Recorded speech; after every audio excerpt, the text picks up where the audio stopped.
Painted painless learning. જય હિન્દ.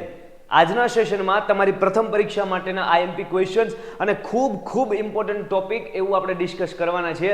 સો શરૂ કરીએ છીએ આજનો ડાયરો. પૂરેપૂરા ફોકસથી આખો ડેમો સેશન તમારે અટેન્ડ કરવાનો છે. તમારા માટે ખાસ આ ડેમો સેશન છે વિદ્યાપદ બેચનો, જે તમારી પ્રથમ પરીક્ષામાં તમને ખૂબ હેલ્પફુલ રહેવાનો છે. તો શરૂ કરીએ છીએ. આપણે સ્ટાર્ટ કરીએ છીએ આજનો સેશન. બહુ 10-15 મિનિટ આપણી વહી ગઈ છે. ફોકસ ઈ રહેશે આજના સેશનનું. હવે જો આ મિનિટ તમારું ધ્યાન પૂરેપૂરું સેશનમાં આવવું જોઈએ. ફોકસ ઈ છે આજના સેશનનું કે આજે આપણે ડુએસ ડાયરેક્ટેડના બે ટોપિક શીખીએ. એક તો સિંગ્યુલર પ્લુરલ ચેન્જ, એટલે કે એક વચન અને બહુવચનમાં જે ફેરફાર થાય એ, અને બીજી વસ્તુ છે આપણે જેન્ડર ચેન્જ શીખીએ. પણ જેન્ડર ચેન્જની જે પીડીએફ, જે આઈએમપી પ્રશ્નોને મારે તમને આપવાના છે એ રેડી થઈ ગઈ છે. પીડીએફ આમાં નાખી પણ આમાં ઓપન થતી નથી અત્યારના, કંઈક મે બી ટેકનિકલ ઇશ્યુ છે. અને બીજી વસ્તુ છે એ મારો વોઇસ શરૂઆતમાં તો 5-10 મિનિટ નહોતો આવતો, ટ્રાય કરી, પછી જ્યારથી આવ્યો ત્યારથી હું તમારી સાથે વાત કરું છું. બરાબર છે. સો અત્યારના પહેલો ટોપિક આપણે સ્ટાર્ટ કરીએ છીએ, સિંગ્યુલર પ્લુરલ ચેન્જ. આજના જ સેશનનો આપણો જે બીજો કાર્યક્રમ જે આપણે કરવાના હતા એ શું હતો? એ હતો સરજી જેન્ડર ચેન્જ. એ શું છે? Gender change. હવે જેન્ડર ચેન્જની પીડીએફ જો ઓપન થાય અને એમાંથી બગ્સ બધા વયા જાય, મતલબ ટેકનિકલ એરર, તો આપણે જેન્ડર ચેન્જ આજે ભણશું. અથવા આજનો ટાર્ગેટ આ એક ટોપિકનો રહેશે. ક્લિયર થાય? એક્ઝામમાં 2 માર્કનું પૂછાય. કેટલા માર્કનું પૂછાય? 2 માર્કનું પૂછાય. સો તમે રેડી હોય તો મને કમેન્ટમાં એકવાર જોરદાર તમારો જુસ્સો દેખાડો કે નહીં સર, સિંગ્યુલર પ્લુરલ ચેન્જના દરેક કોન્સેપ્ટ શીખવા માટે હમ તૈયાર હે. એકવાર કમેન્ટમાં મને જણાવી દો. નોટ અને પેન સાથે લઈને બેઠજો. જેટલા પ્રશ્ન આજે મારે તમને નકરા પ્રશ્ન જ પૂછવાના છે. તમે જોવો હમણાં રેડી છો? યસ સર, આઈ એમ રેડી. Very good. ચલો સો સ્ટાર્ટ કરીએ છીએ આજનું સેશન. કાંઈ કક્કો નહીં. સિંગ્યુલર અને પ્લુરલ ચેન્જ, એનો મતલબ સિંગ્યુલર એટલે એક વચન થાય. શું થાય? એક વચન. અને પ્લુરલ નો મતલબ થાય સરજી બહુવચન. શું થાય? બહુવચન. બહુ ઈ નહીં, બહુવચન એટલે પ્લુરલ. એક વચન એટલે હું એકલો છું. હવે મારો ભાઈ અહીંયા જોડવા હોય તો અમે બંને ભેગા થઈએ તો એને એક વચન ન કહેવાય, એને બહુવચન કહેવાય. વાત સમજાય? મારા હાથમાં એક પેન હોય તો એ પેન છે, એક વચન છે. પણ મારા હાથમાં 3 પેન હોય તો એ પેન નથી, એ પેન્સ છે, 3 પેન્સ. સમજાય? તો એ બહુવચન છે. સો બેઝિક વસ્તુ છે એક વચન ને બહુવચન. તમે નાના હતા ત્યારથી તમને સમજાય છે. હવે અમુક કોન્સેપ્ટ આપણે છે શીખવા જોઈએ જો આપણે આના ક્વેશ્ચન છે એ સોલ્વ કરવા હોય તો. જેમાંથી ને સૌથી પહેલો કોન્સેપ્ટ છે એમ છે કે જો વાક્યની અંદર, પેલા તો ઈ વસ્તુ સમજો. જો વાક્ય તો ઘડી કરીને ચાલુ થાય, પેલા ઈ વસ્તુ સમજો કે આના ક્વેશ્ચન એક્ઝામમાં પૂછાય કઈ રીતે. તમને અહીંયા પ્રશ્ન દેખાતો હશે એક. ના સાહેબ નથી દેખાતો. આ દેખાય, દેખાણો ને? પ્રશ્ન આ રીતના પૂછાય કે I have one brother is very smart, નામ કરીને અહીંયા પેરેગ્રાફ તમારો પૂરો થયો, અહીંયાથી ને ચાલુ થયો. હવે આ પેરેગ્રાફ છે ને એનું બિગિન લાઈક ધીસ આપણે વાંચવાનું. Start like this. અહીંયા છે I have one brother. Start like this એટલે કે આ પ્રમાણે જવાબ લખવાનું શરૂ કરો એવી સૂચના આપે, અને જરીક જવાબ આપણને લખીને આપે. એમાં આને લખ્યું આઈ હેવ 2 બ્રધર. અહીંયા લખ્યું આઈ હેવ 1 બ્રધર, અહીંયા લખ્યું 2. 1 નું 2 થયું, એનો મતલબ એક વચનનો પેરેગ્રાફ છે, એક વચનનો ક્વેશ્ચન છે, એનું આપણે બહુવચન કરવાનું છે. વાત સમજાય? તો હવે આખા પેરેગ્રાફમાં જ્યાં જ્યાં એક વચન દેખાડતા શબ્દો હશે એનું મારે શું કરવાનું? બહુવચન.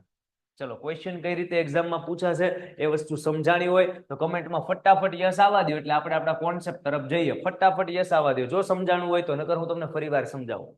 કેમ કે એક્ઝામમાં પ્રશ્ન કઈ રીતે પૂછાય એ જ ખબર ન હોય અને સીધા કોન્સેપ્ટ ભણવા મળીએ તો કાર્યક્રમ થાય, એ ન કરાય. કેટલાને અહીંયા સુધી ક્લિયર છે?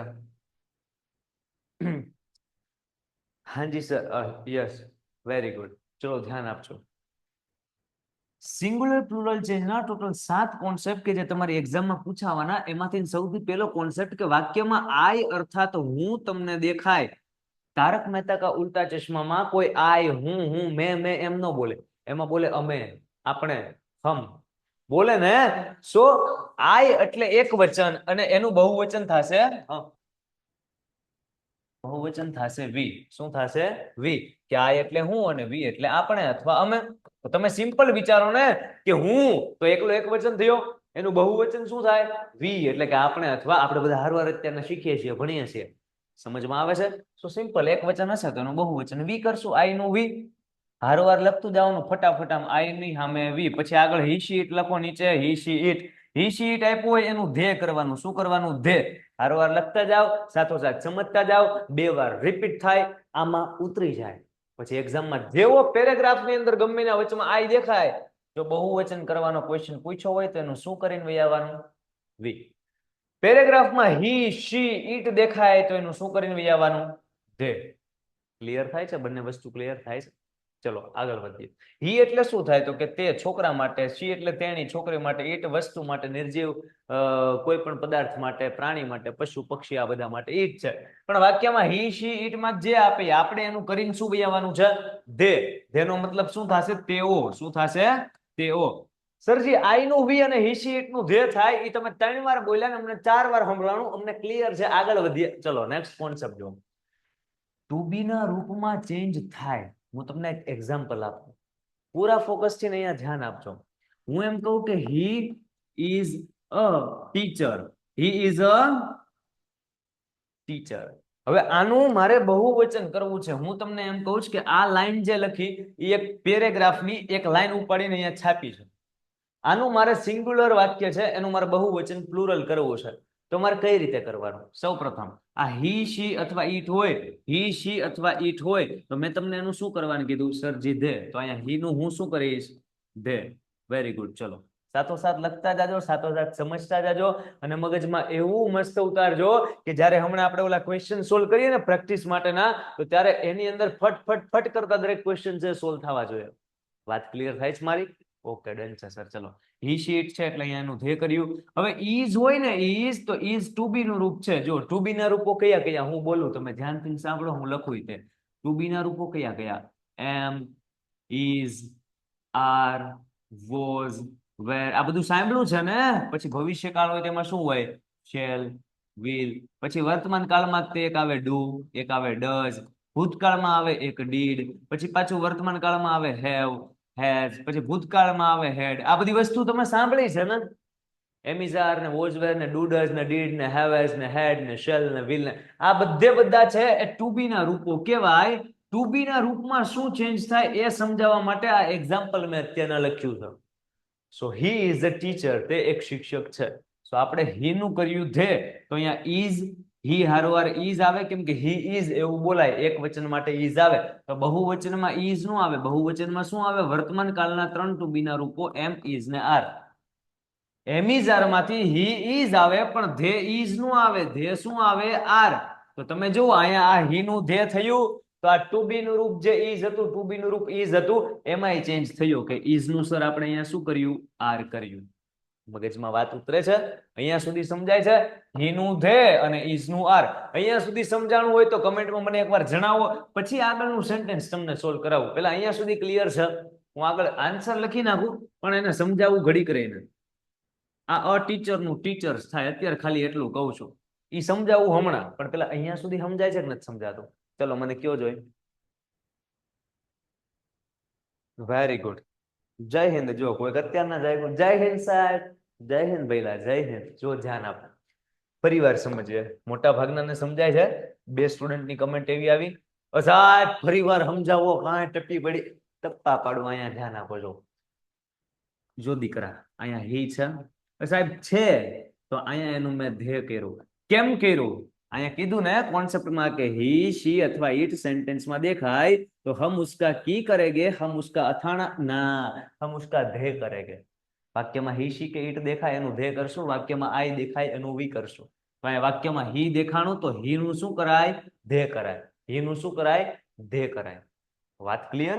હી નું ધ્યેય, શી નું ધ્યેય, ઈટ નું હી નું ધ્યેય. હવે ઇઝ છે એનું આર શા માટે થયું? તો કે સરજી ઇઝ આ હી હારોહાર આવે એટલે કે હી ઇઝ બોલાય, પણ ધે ઇઝ નો બોલાય એટલે ઇઝ નું ઇઝ આપણે અહીંયા નો રાખ્યું. ધે બહુવચન છે. બહુવચન છે તેની હારોહાર ઇઝ એક વચન નો આવે. ધે બહુવચન, એનો ભાઈબંધ બહુવચન જ્યારે આવે ને. So they are, they is નું આવે.